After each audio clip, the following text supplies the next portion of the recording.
Happy morning to you all. This is Mohan I, a teacher in English. Today I have come before you to deal with beform verbs. As a part of our spoken English series, we are going to learn about beform verbs. In the previous class, we have learned about this verb be. Be ante undu ani ardham. Ante second person ki manamu instruct cheyadaniki we can use this verb.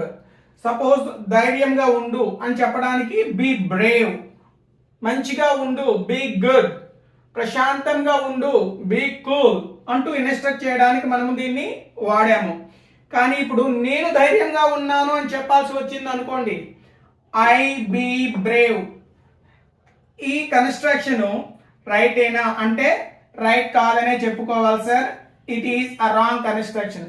మరి ఈ construction మనం right చేయడానికి ఎలా చేస్తాము? ఈ B అనే place లో we must use yam. అంటే బి అన్నా యామ్ అన్నా ఒక్కటే. ఆ బి యొక్క మరో రూపమే యామ్. అయితే బికి ఒకే ఒక రూపం ఉందా? లేదు సార్. ఈ బి అనేది కర్తని మరియు కాలాన్ని అనుసరించి in present tense it has సియర్ యామ్, ఆర్, ఈజ్ ఈ త్రీ ఫార్మ్స్ ని కలిగి ఉంటుంది సార్. అయితే ఈ త్రీ ఫార్మ్స్ ని ఇక్కడ ఉపయోగించగలమా అంటే సబ్జెక్ట్ ను అనుసరించి we must use them. Suppose subject I అయింది అనుకోండి, స్పీకర్ అయ్యాడు అనుకోండి, హీ మస్ట్ యూజ్ యామ్. చూడండి, ఐ యామ్ బ్రేవ్, నేను ధైర్యంగా ఉన్నాను. సెకండ్ పర్సన్ గురించి కానీ I mean we, you, they ఈ మూడు doer of the action place లో ఉండేటప్పుడు, సబ్జెక్ట్ ప్లేస్ లో ఉండేటప్పుడు we must use are. Next he, she, it ఈ ప్లేస్ లో ఐ మీన్ సబ్జెక్ట్ ప్లేస్ లో ఉండేటప్పుడు we must use is. SC we are Brave అంటే మేము ధైర్యంగా ఉన్నాము. యు ఆర్ బ్రేవ్ నువ్వు ధైర్యంగా ఉన్నావు. దే ఆర్ బ్రేవ్ వాళ్ళు ధైర్యంగా ఉన్నారు.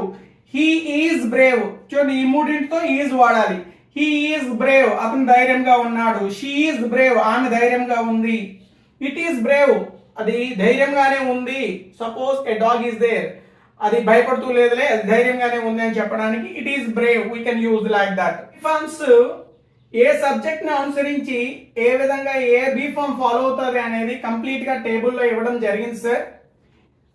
ఈ టేబుల్ ని మీరు ప్రతిరోజును చదవడం ప్రాక్టీస్ చేయండి. First of all pause the video and right down the table.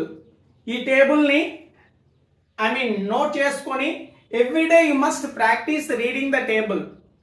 Once you are sure of using all the structures, there could be no problem. Automatically you can use any structure. For that you should never learn it. Read as many times as you can. The more you read, the better the result could be. మీరు ఎంత ఎక్కువగా ఈ table ని చదవగలిగితే అంత బాగా మీ యొక్క result అనేది ఉంటుంది. ఈ రోజు నేను నేర్చేసాను, నెక్స్ట్ టుమారో నేను విడిచిపెట్టేసాను, it is not at all good. మీరు ఈ రోజు 10 times or 2 times or 1 time చదివినా సరే it must be repeated at regular time. It must be repeated so that your mind tends to remember all the things. చూడండి, ఈ టేబుల్లో 4 columns ఉంటాయి. ఈ 4 columns లో ఫస్ట్ ది అవును అని చెప్తుంది, సెకండ్ ది కాదు అని చెప్తుందండి. Suppose I am brave, here I am not brave అంటే నేను ధైర్యంగా లేను అని చెప్పడానికి యామ్ అనే పదం తర్వాత మనం ఏం యాడ్ చేసాము? Not. I'm not Brave.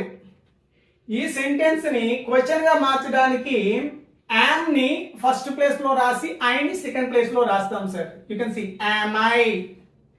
Yam I brave అంటే నేను ధైర్యంగా ఉన్నాను కాదు. ఇక్కడ నేను ధైర్యంగా ఉన్నానా?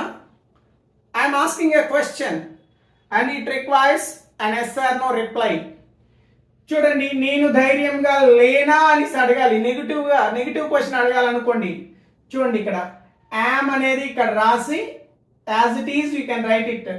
యామ్ ఐ నాట్ బ్రేవ్ నేను ధైర్యంగా లేనా అంటూ చెప్తాము.